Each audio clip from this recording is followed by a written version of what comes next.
Friends, welcome to my YouTube channel Sujit Kumar Stambh classes को। आज फिर से हम नेक्स्ट वीडियो लेकर के आ गए हैं, जो कि हम 12th फिजिक्स का हम डिफरेंस वाला वीडियो बना रहे हैं, जो कि अंतर क्या चीज़ होता है। ठीक है ना, इस पॉइंट से इस पॉइंट में क्या अंतर है, तो उस तरह से हम बनाने वाले हैं। ठीक है, जो कि सब्जेक्टिव में क्वेश्चन पूछते हैं।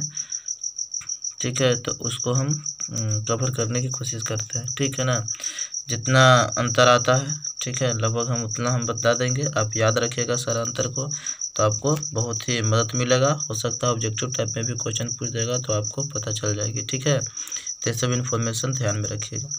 नाभिकीय संलयन और नाभिकीय विखंडन में अंतर बता रहा था। ठीक है ना, ज़्यादा आवाज़ होने के कारण काट देना पड़ा वीडियो को हमको, तो इसलिए इतना लिखा रह गया था। नाभिकीय विखंडन, नाभिकीय विखंडन में क्या अंतर है। ठीक है ना, नाभिकीय संलयन और नाभिकीय विखंडन में क्या अंतर है।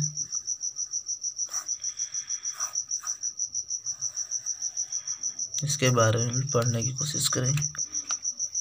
पॉइंट नंबर फर्स्ट हम लिखते हैं कि नाभिकीय संलयन क्या होता है मित्र। ठीक है ना, तो नाभिकीय संलयन में होता है कि इसमें दो हल्के नाभिक परस्पर संलयित होकर के एक भारी नाभिक का निर्माण करते हैं। ठीक है, और नाभिकीय विखंडन में तो फिर क्या होगा, इसमें एक भारी नाभिक टूट करके दो हल्के नाभिकों में परिवर्तित हो जाते हैं। तो इन दोनों पॉइंटों को हमें लिखना अत्यंत आवश्यक है। समझ गए कि नहीं समझ गए।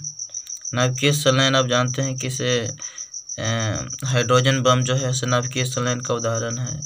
नाभिकीय विखंडन का जैसे परमाणु बम है, और सूर्य में नाभिकीय संलयन हो रहा है, इसी की वजह से इतना सारा ताप उत्पन्न होती है।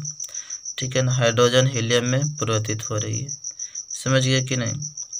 देखिए, लगभग आप जानते हैं कि सूर्य में 70% हाइड्रोजन है और 30% हीलियम है। समझ गए। कहीं आपको मिलेगा 72% हाइड्रोजन है और 28% जो है हीलियम, इस तरह से मिलेगा। तो हाइड्रोजन हीलियम में परिवर्तित हो रही है, मतलब सूर्य जो है हाइड्रोजन हीलियम से मिलकर के बना हुआ है। हाइड्रोजन हीलियम में परिवर्तित हो रहा है, जिसकी वजह से इतना ताप उत्पन्न होता है सूर्य में। ठीक है ना, इतना जो हीट है सूर्य के, अगर हम केंद्र के तापमान की अगर मैं बात करूं तो 15 मिलियन डिग्री सेल्सियस होता है। 15 मिलियन डिग्री सेल्सियस, एकदम फैक्ट बात है, सत्य है। ठीक है ना, और सूर्य की अगर सतह के तापमान बात किया जाए तो 6000 डिग्री सेल्सियस तापमान है। लेकिन वहाँ से हमारे पृथ्वी तक आने में काफ़ी दूरी है, और वायुमंडलीय से होकर गुजरना पड़ता है, जिसकी वजह से उनकी ताप कम जाती है। और हमारे पृथ्वी पर गर्मी के दिनों में मैक्सिमम 45 डिग्री सेल्सियस पहुँचती है। ठीक है ना, 42, 43, 44, 45 पहुँचती है कहीं कहीं, नहीं तो नॉर्मलता इसे 40, 42 रहती है गर्मी के दिनों में। ऐसे तो ठंडा के दिनों में तो जितना भी हो सकता है। ठीक है ना, 15, 14, 13, 12 ऐसा भी हो सकता है ना। तो यही बात है, आप इस बात को आप ध्यान में रखिएगा। तो लिख लीजिएगा अंतर। इसमें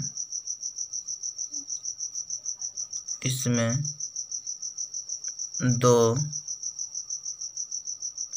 हल्के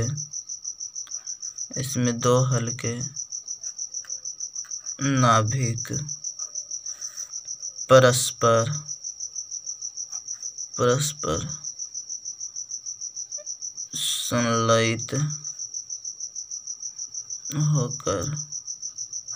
संलयित होकर एक भारी नाभिक का निर्माण करते हैं।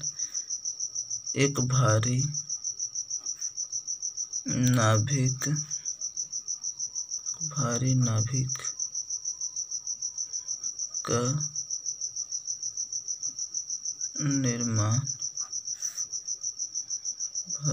का निर्माण करते हैं। एक भारी नाभिक का निर्माण करते हैं। और नाभिकीय विखंडन की अगर मैं बात करूं तो इसमें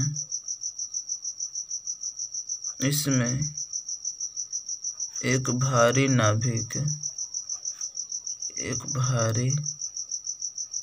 नाभिक टूटकर दो हल्के दो हल्के नाभिकों में परिवर्तित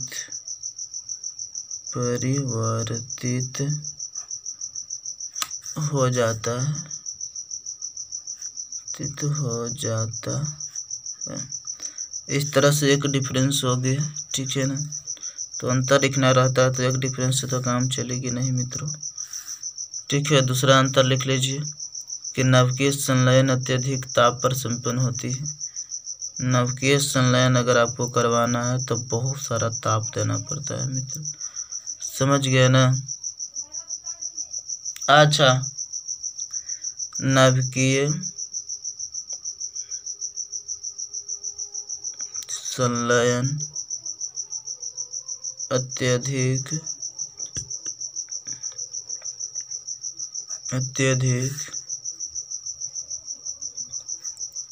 ताप पर संपन्न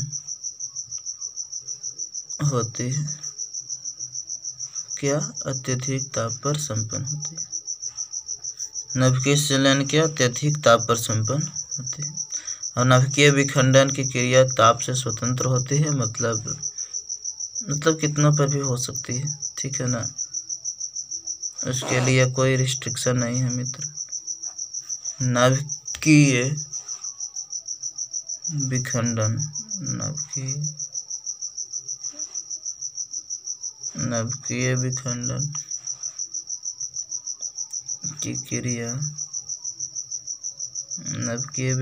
की क्रिया ताप से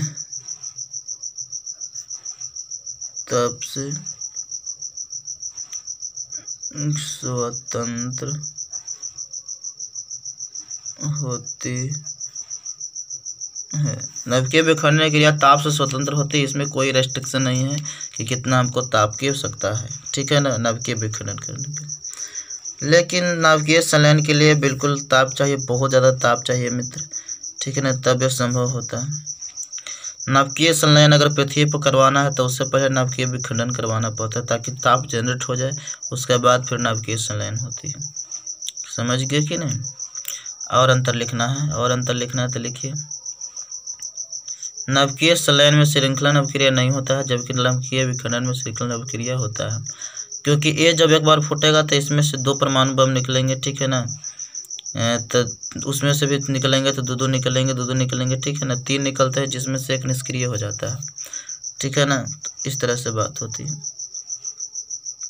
तो इसलिए नाभिकीय विखंडन जो होता है, विक्रिया होता है, परमाणु बम जो होता है खतरनाक होता है।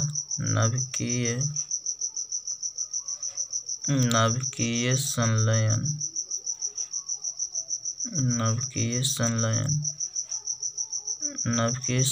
में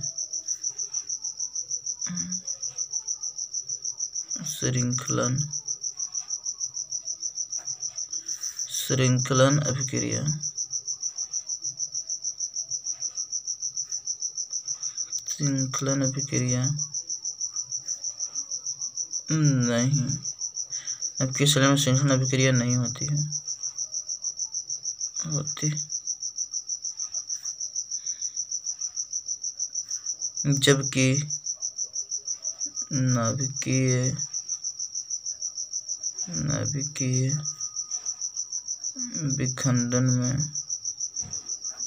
नाभिकीय विखंडन में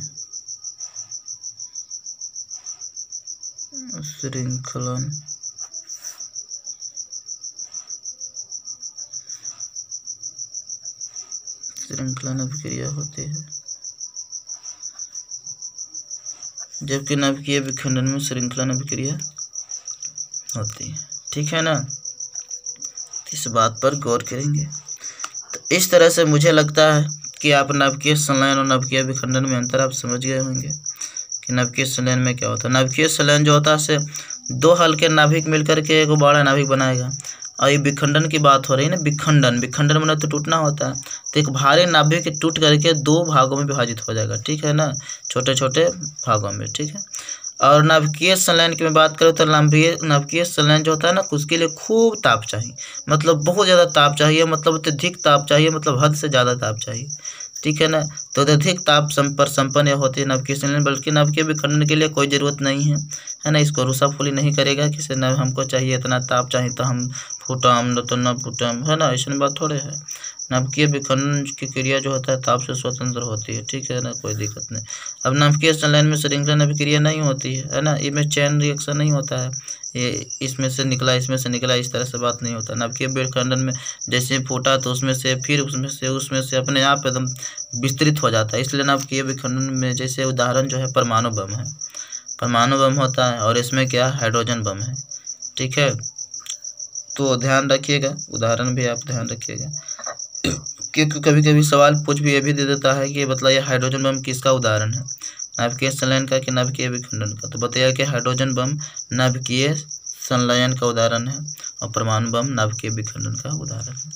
सूर्य से हमें इतनी प्रकाश जो आती है हाइड्रोजन का हीलियम परिवर्तित हो रहा है, इसकी वजह से होता है, ठीक है ना।